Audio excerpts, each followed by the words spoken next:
কলকাতা পুলিশকে আরও আধুনিক এবং শক্তিশালী বাহিনী হিসেবে গড়ে তুলতে বড় পদক্ষেপ নিতে চলেছে রাজ্য সরকার। শহরের আইন শৃঙ্খলা পরিস্থিতি সামাল দিতে এবং ভবিষ্যতের সম্ভাব্য অশান্তির মোকাবিলায় এবারে নতুন করে সাজানো হচ্ছে কলকাতা পুলিশের পরিকাঠামো এবং সরঞ্জাম ব্যবস্থা। কেন্দ্রীয় বাহিনী এবং দিল্লি পুলিশের মতো আধুনিক মানের বাহিনীর সঙ্গে তাল মিলিয়ে চলার লক্ষ্যেই লালবাজারে গঠন করা হচ্ছে বিশেষ কমিটি।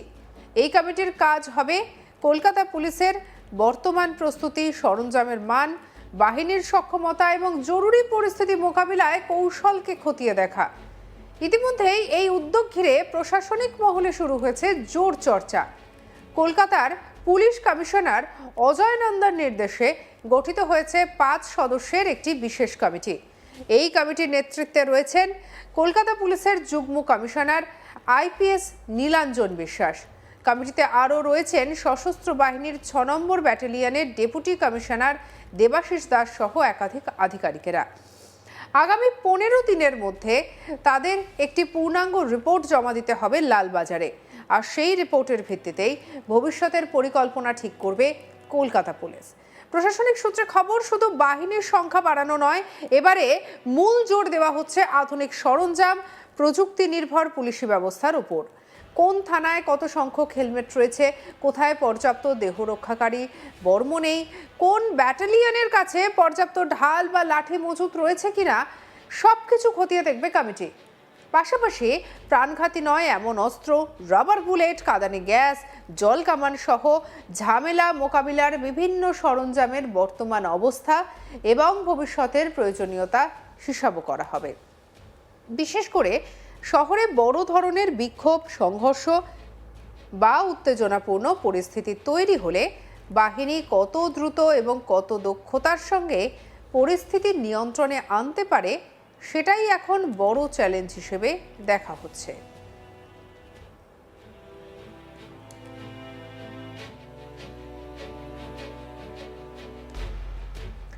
আর এই কারণেই দিল্লি পুলিশ, সিআরপিএফ এবং অন্যান্য কেন্দ্রীয় বাহিনীর ব্যবহৃত সরঞ্জাম এবং কৌশলকে মডেল হিসেবে ধরা হচ্ছে। লালবাজার চাইছে কলকাতা পুলিশের কাছে এমন আধুনিক সরঞ্জাম থাকুক যা যে কোনো পরিস্থিতিতে দ্রুত পদক্ষেপ নিতে সাহায্য করবে। নির্দেশিকায় স্পষ্টভাবে বলা হয়েছে, দিল্লি পুলিশ বা কেন্দ্রীয় বাহিনীর সঙ্গে কলকাতা পুলিশের সরঞ্জামের তুলনামূলক মূল্যায়ন করতে হবে। কোথায় কি ঘাটতি রয়েছে, কোন সরঞ্জাম পুরনো হয়ে গিয়েছে, কোন ক্ষেত্রে নতুন প্রযুক্তি আনা প্রয়োজন, এই সমস্ত বিষয় বিশদভাবে রিপোর্টে উল্লেখ করতে হবে।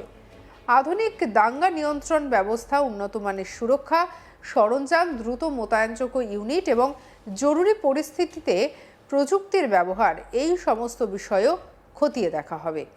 যদিও সরকারি নির্দেশিকায় এই উদ্যোগের পেছনে নির্দিষ্ট কোনো কারণ উল্লেখ করা হয়নি, তবুও প্রশাসনিক মহলের একাংশ মনে করছে সাম্প্রতিক কিছু ঘটনার পরিপ্রেক্ষিতেই এই সিদ্ধান্ত নেওয়া হয়েছে। বিশেষ করে পার্ক সার্কাস এলাকায় সাম্প্রতিক উত্তেজনার ঘটনা প্রশাসনের চিন্তা বাড়িয়ে দিয়েছে। রাজ্য সরকারের বুলডোজার নীতির বিরুদ্ধে প্রতিবাদকে কেন্দ্র করে যেখানে ব্যাপক উত্তেজনা তৈরি হয়েছে, অভিযোগ বিক্ষোভকারীদের একাংশ পুলিশের দিকে পাথর ছোড়ে, পাল্টা পুলিশ লাঠিচার্জ করে বলেও অভিযোগ ওঠে। পরিস্থিতি এমন পর্যায়ে পৌঁছয় যে শেষ পর্যন্ত কেন্দ্রীয় বাহিনীর সাহায্য নিতে হয় কলকাতা পুলিশকে। সেই ঘটনার পর থেকেই শহরের আইন শৃঙ্খলা পরিস্থিতি নিয়ে নতুন করে ভাবতে শুরু করেছে প্রশাসন।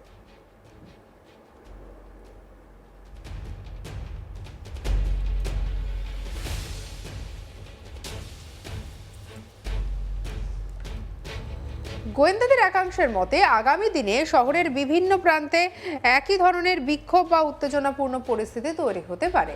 সামাজিক এবং রাজনৈতিক বিভিন্ন ইস্যুতে মুহূর্তের মধ্যে বড় জমায়েত তৈরি হয়েছে, আর সেই পরিস্থিতিতে শুধু প্রচলিত সরঞ্জাম দিয়ে পরিস্থিতি সামাল দেওয়া কঠিন হয়ে উঠতে পারে।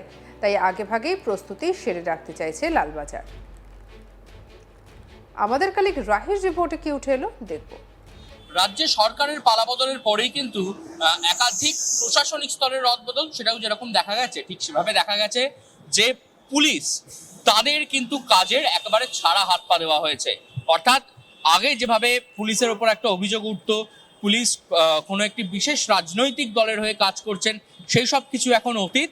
এখন পুলিশ নিজেদের ফুল অন দমে একদম নিজেদের যে তাদের যে প্রশাসনিক ক্ষমতা বল, সেই ক্ষমতা বল প্রয়োগ করছেন এবং সেই ক্ষমতা বলকে আরো উন্নততর করার জন্য কিন্তু একেবারে রাজ্যের মুখ্যমন্ত্রী শুভেন্দু অধিকারী তিনি পুলিশ মহলের শীর্ষ আধিকারিকদের নিয়ে ইতিমধ্যে একটি বৈঠক সেরে ফেলেছিলেন এবং সেই বৈঠক থেকেই কিন্তু উঠে এসেছিল একাধিক বিষয় এবং সেইগুলোই এবার ইমপ্লিমেন্ট হতে শুরু হয়েছে একেবারে রাজ্য পুলিশের বিভিন্ন দপ্তরে। কি কি ইমপ্লিমেন্ট হচ্ছে, একেবারে যেভাবে আধা সামরিক বাহিনীরা তারা যেভাবে সশস্ত্র অবস্থায় থাকেন সেই রকম ভাবেই কিন্তু পুলিশ বাহিনীকেও সশস্ত্রভাবে হতে হবে, সেরকমটাই কিন্তু নির্দেশ এসেছিল। সেই মোতাবেক পুলিশের কাছে উন্নত প্রযুক্তি আসতে চলেছে। পুলিশের বডি আর্মার গার্ড থেকে শুরু করে পুলিশের ঢাল, পুলিশের লাঠি, এমনকি যে কোনো রকম দাঙ্গা বা কোনো রকম ঝামেলা, অশান্তিকর পরিবেশ সেটা মোকাবিলা করার জন্য কিন্তু পুলিশকে যে যন্ত্রপাতি সাহায্য নিতে হয় তার মধ্যে যেমন রয়েছে জল কামান, কাঁদানে গ্যাস, টিয়ার সেল, এই সমস্ত বিষয়গুলোতেও কিন্তু আরো উন্নতি প্রযুক্তি আনা চলছে। সেই কাজ ইতিমধ্যেই শুরু হয়ে গিয়েছে এবং একই সঙ্গে বিভিন্ন ক্ষেত্রে দেখা গেছে যে বড় একটা মব, সেই মব অর্থাৎ উত্তেজিত জনতা, তাদেরকে একেবারে ছত্রভঙ্গ করতে গেলে পুলিশকে কিছু ক্ষেত্রে রাবার বুলেটের সাহায্য নিতে হয়, জল কামানের সাহায্য নিতে হয়। সেই সমস্তগুলিও যাতে উন্নততর হয় সেই দিকে নজর দেওয়া হচ্ছে এবং একই সঙ্গে একজন আধা সামরিক বাহিনী তাদের কাছে যতটা ঠিক তাদের কাছে উন্নত প্রযুক্তি সম্পন্ন যে সমস্ত তাদের কাছে সামরিক অস্ত্রশস্ত্র থাকে সেই সমস্ত ভাবেই কিন্তু একেবারে রাজ্য পুলিশকেও কিন্তু সেই সব অস্ত্র বা সেই সমস্ত যে সামগ্রী সেই সামগ্রী প্রদানের জন্য কিন্তু রিপোর্ট তলব করা হয়েছে এবং আগামী 15 দিনের মধ্যে কিন্তু এই রিপোর্ট গিয়ে পৌঁছাবে একবারে রাজ্য সরকারের কাছে। এবং এখানেই শেষ নয়, পুলিশের ফিটনেস, সেই ফিটনেসের উপরেও কিন্তু এবার বিশেষ নজর দেওয়া হচ্ছে। ইতিমধ্যেই নতুন রাজ্য সরকার তারা জানিয়ে দিয়েছে যে নতুনভাবে পুলিশ নিয়োগ প্রক্রিয়া সেটাও শুরু হবে। তবে তার আগে রাজ্য পুলিশের একেবারে ক্ষমতা বল সেটাকে বাড়ানোর যে প্রচেষ্টা, সেই প্রচেষ্টা কিন্তু ইতিমধ্যেই শুরু হয়ে গিয়েছে।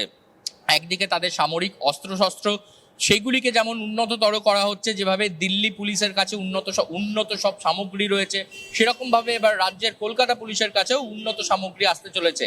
ডাবল ইঞ্জিন সরকার তারা একেবারে বাংলায় তাদের যে সরকার, সে সরকার শুরু হওয়ার পর যে সুশাসনের যে কথা তারা বলেছিলেন, সেই সুশাসনের জন্যই কিন্তু সবার আগে পুলিশের যে সামরিক শক্তি তাকে আরো কার্যকর করা প্রয়োজন এবং সেই মোতাবেকই কিন্তু ইতিমধ্যেই কাজ শুরু হয়ে গিয়েছে। এবং সব থেকে বড় বিষয় পুলিশের ফিটনেস, সেই ফিটনেসের দিকেও কিন্তু বিশেষ ধ্যান রাখা হচ্ছে এবং সেই মতনই কিন্তু পুলিশ মহলকেও ইতিমধ্যেই তারা সমস্ত প্রস্তুতি শুরু করে দিয়েছে। 15 দিনের মধ্যে রিপোর্ট তলব করতে হবে এবং সেই রিপোর্টও জমা দেওয়ার জন্য কিন্তু একবারে কাজ শুরু হয়ে গিয়েছে। সঙ্গে রাখুন আজ তাক বাংলাকে অন্যান্য খবরের জন্য সাবস্ক্রাইব করতে ভুলবেন না।